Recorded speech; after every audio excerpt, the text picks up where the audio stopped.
জানেন কি গুরু পূর্ণিমা আমরা কেন পালন করি?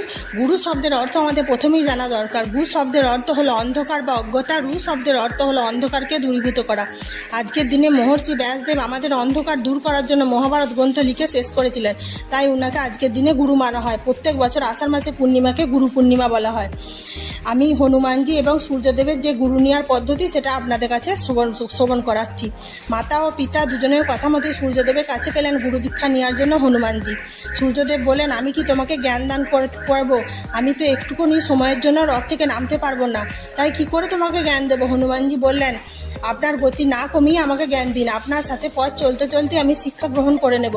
তাই সূর্যদেব হনুমানজির কথা মতোই তাকে জ্ঞান দিলেন। সূর্যদেব চলতে চলতে শাস্ত্রের জ্ঞান বলতেই যান, হনুমানজি সেই শাস্ত্র গ্রহণ করতেই যান। অবশেষে হনুমানজি ও সূর্যদেবের শ্রেষ্ঠ জ্ঞান প্রাপ্তি হয়ে গেল। এই জন্য গুরু পূর্ণিমার দিন সূর্যদেবের সাথে হনুমানজিরও পুজো করা হয়।